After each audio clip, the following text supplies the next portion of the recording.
मित्रहो, सध्या निकालांचे दिवस आहेत.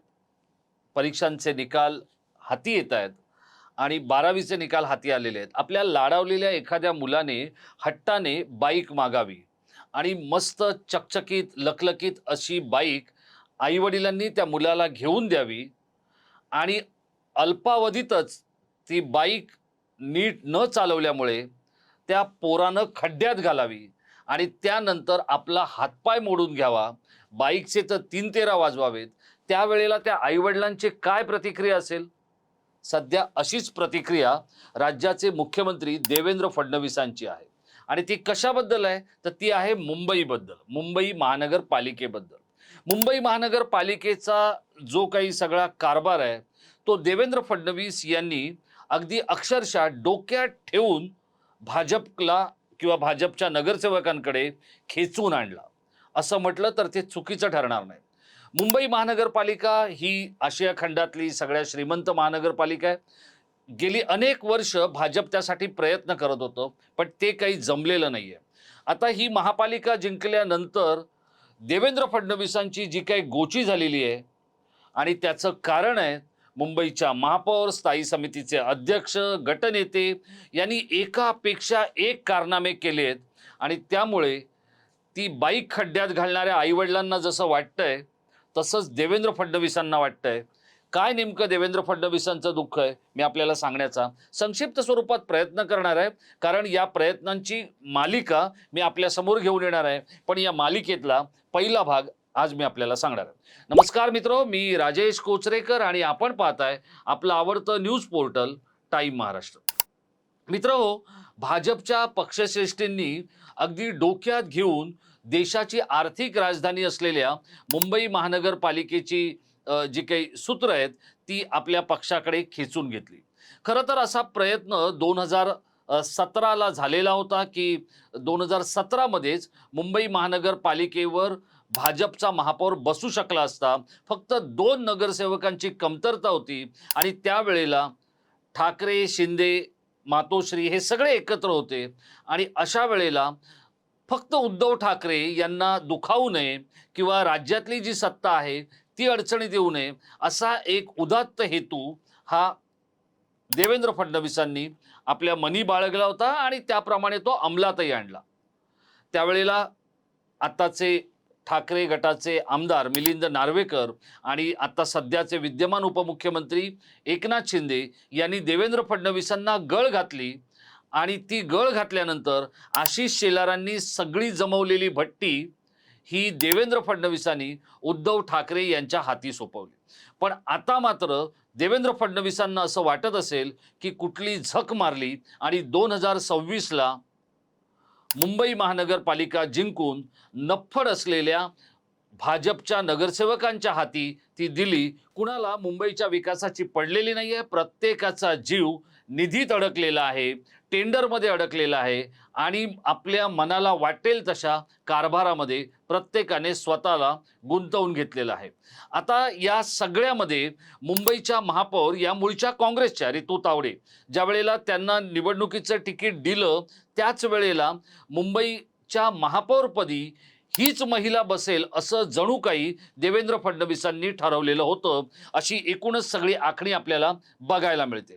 आता या सगळ्या गोष्टींमध्ये झालंय काय? महापौरांचं, मुंबईचे महापौर या मूळच्या काँग्रेसच्या, मुंबईच्या स्थायी समितीचे अध्यक्ष हे मूळचे शिवसेनेचे आणि एकेकाळी बाळासाहेब ठाकरे आणि उद्धव ठाकरेंचे एकदम पट्टशिष्य असलेले भिडू, कामगार क्षेत्रातला त्यांचा अनुभव आणि मूळचा त्यांचा कामगार नेत्याचा स्वभाव.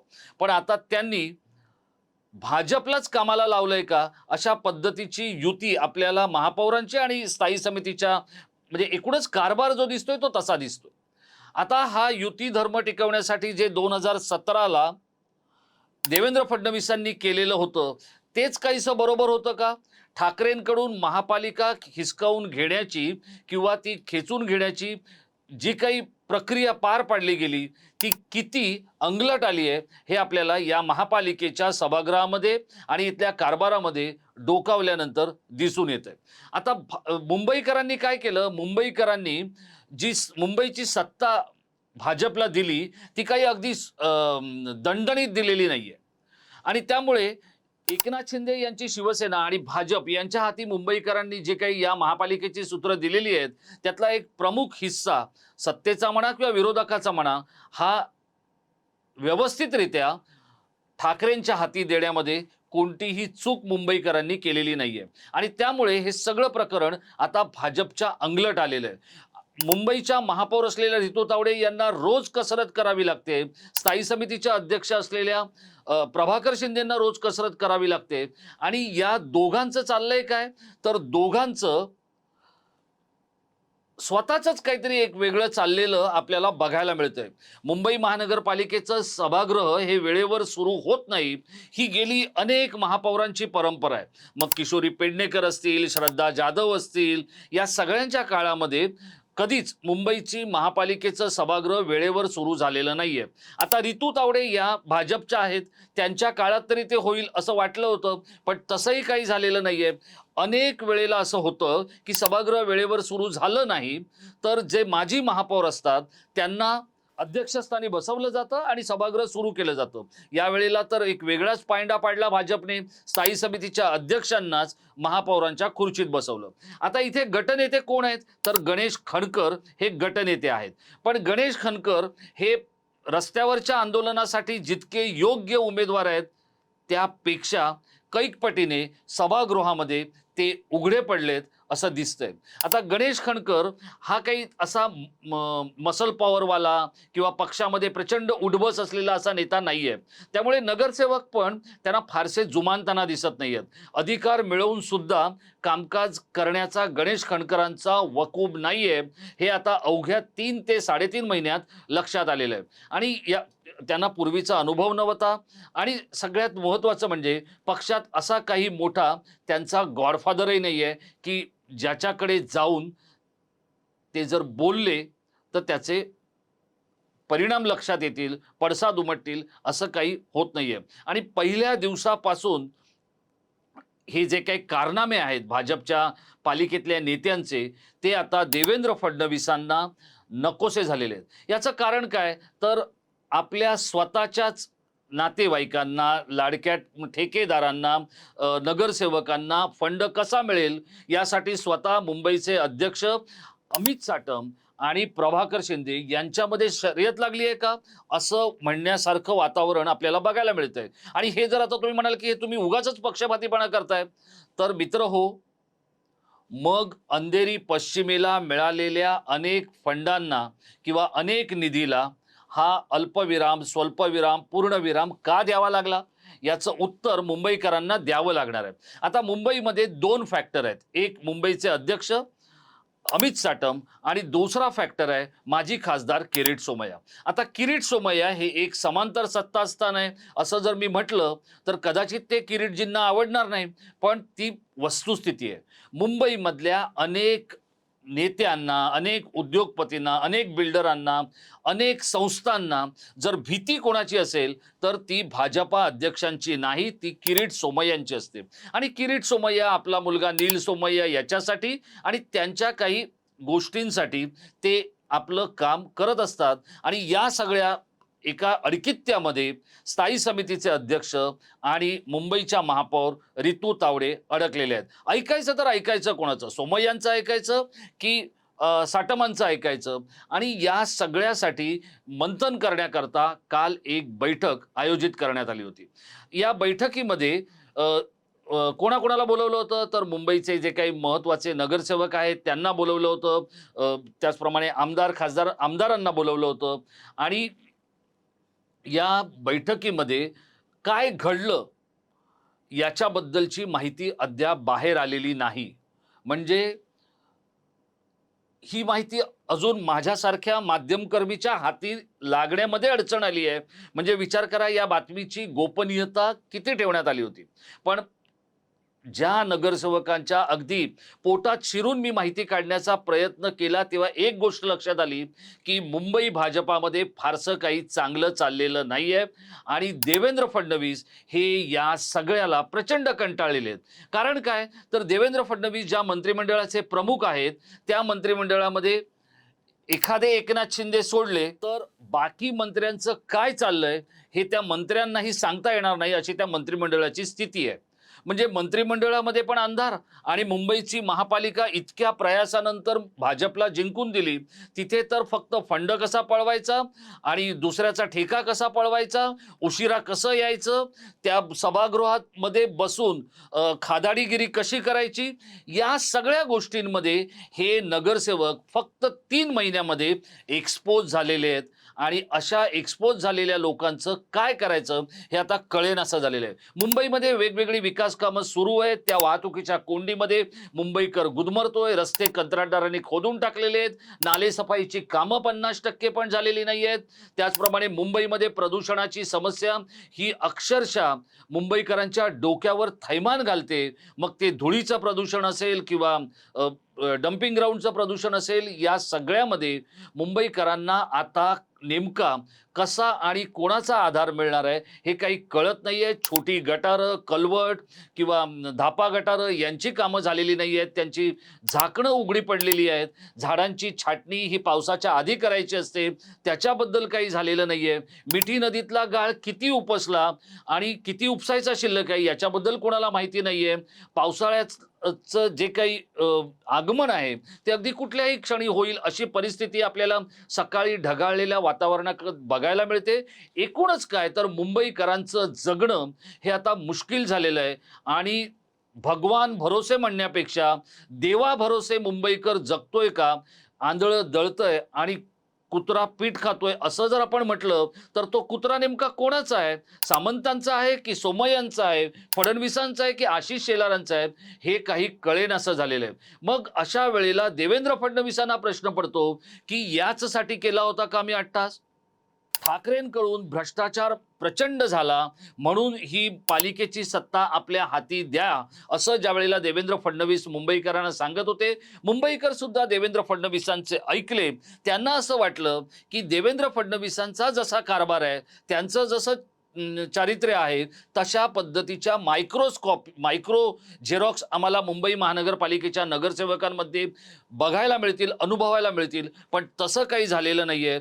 मुंबईमध्ये अशा काही लोकांचं जणू काही संमेलन भरलेलं आहे की जे अखिल भारतीय स्वार्थी संमेलनाचे सदस्य आहेत की काय असं वाटावं, इतकी परिस्थिती आवाक्याबाहेर गेली फक्त 3 महिन्यात. आणि यासाठी एक जी तातडीची बैठक बोलावली होती त्यामध्ये मुंबईतले मंत्री, आमदार, महापौर, गटनेते, स्थायी समिती अध्यक्ष हे सगळे होते. या बैठकीत जसं मी आपल्याला म्हटलं तसं काय घडलं ते बाहेर पडलेलं नाहीये. पण इथे या बैठकीतून बाहेर पडलेल्यांचे जे काही चेहरे होते ते चेहरे पाहिल्यानंतर आता या सगळ्यांचा जो काही हिशोब होणार आहे तो देवाभाऊच्याच न्यायालयात होईल असं म्हणण्या इतपत परिस्थिती बिघडलेली आहे. निवडणुकीच्या आधी सुद्धा अमित साटम यांना सूर सापडत नव्हता. मी त्यांचा हितचिंतक आहे, तरुण आहेत ते, मुंबईवर त्यांनी पकड मिळवावी असं ज्यांना वाटतंय त्यापैकी मी एक आहे. त्यांचा आणि माझा स्नेह हा इतर काही भाजपच्या नेत्यांइतका घनिष्ठ नसला तरी तरुणांना काम करताना बाधा येऊ नये या मताचा मी आहे. पण अमित साटम यांना खरंच सूर सापडत नाहीये. आता त्यांनी सूर मिळवावा यासाठी देवेंद्र फडणवीसांनी काय करावं यासाठी ते त्यांना करावं लागणार आहे. पण मुंबईकर हे मात्र आता देवेंद्र फडणवीसांकडे बघून विचारत असतील की याच्यासाठी केला होता का हो तुम्ही 8 तास? आणि मग 3 महिन्यातच मुंबईकरांना किंवा भाजपमधल्या लोकांनाही हे वाटायला आता लागलेलं आहे की ठाकरे परवडले, निदान ते नाल्यात गटाऱ्यात कमिशन खात होते पण काम करत होते आणि उलट आम्ही त्यांना प्रश्न विचारण्याची मुभा होती. आता भाजपच्या कार्यकर्त्यांचं किंवा मोठ्या नेत्यांचं झालंय काय की तोंड दाबून मुख्याचा मार झालेला आहे आणि तो जो काय मुख्याचा मार आहे त्यासाठी ओरडता येत नाहीये आणि किती मार लागला हे सांगता येत नाहीये. मुंबई भाजपची अवस्था 3 महिन्यातच इतकी बिकट झालेली आहे की ज्याचं नाव ते येणारा पावसाळा हा मुंबईकरांसाठी आणखी खूप मोठी सत्वपरीक्षा बघणारा ऋतू असणार आहे. कारण या सगळ्या नगरसेवकांनी आणि सगळ्यात महत्त्वाचं म्हणजे जाता जाता आपल्याला एकच सांगायचं आहे की या मुंबई महानगरपालिकेचे जे काही अभियंते आहेत, जे काही कर्मचारी आहेत, अधिकारी आहेत, ते तर अक्षरशः गेंड्याच्या कातडीचे झाले आहेत. कारण गेली 4 वर्ष त्यांनी प्रचंड बक्कळ पैसे खाल्लेले आहेत. ते पैसे किती, कसे, कुठे, कधी खाल्ले याचा हिशेब त्यांना कोणीही विचारायला नव्हतं. आणि त्यामुळे त्यांच्याकडे आलेला जो मस्तवालपणा आहे तो जर उतरवायचा असेल तर बहुधा देवेंद्र फडणवीसांना स्वतः हंटर घेऊन महापालिकेत पोचावं लागेल. त्यासाठी त्यांची तयारी आहे की नाही हे मला माहिती नाही. कारण त्यांच्या लाडक्या रितू तावडे मुंबईच्या महापौर आहेत आणि उद्धव ठाकरे यांना मनस्ताप देऊ शकणारे प्रभाकर शिंदे स्थायी समितीचे अध्यक्ष आहेत. पण शिंदे जितके त्यांच्या कारकिर्दीला मी जवळपास आता 30-35 वर्ष त्यांना पाहतोय, जितके शिंदे सुस्तावलेले आत्ता मला दिसत आहेत तितके ते कधीच नव्हते. मी शिंदेंना पराभूत झालेलं पाहिलेलं आहे, मी शिंदेंना विजयी झालेलं पाहिलेलं आहे. पण प्रभाकर शिंदे हे त्यांची ओरिजिनल बॅटिंग करत नाही आहेत आणि त्यामुळे शिंदेंचं काय चाललंय हे तावडेंना कळत नाहीये आणि तावडे काय करतायत हे खणकरांना कळत नाहीये. पण या तिघांचं काय चाललंय हे मात्र देवेंद्र फडणवीसांनी बघावं, इतकीच एक मुंबईकर म्हणून आमची अपेक्षा आहे. मित्रहो, या सगळ्या गोंधळाबद्दल आणि पालिकेमध्ये जी काय बजबजपुरी अवघ्या 3 महिन्यात माजली आहे याबद्दल आपल्याला काय वाटतंय? आपण आम्हाला आवर्जून आपल्या प्रतिक्रिया कळवा मित्रहो. त्या प्रतिक्रिया मुख्यमंत्री कार्यालयापर्यंत आणि देवेंद्र फडणवीसांपर्यंत पोहोचविण्याचा आपण प्रयत्न करू.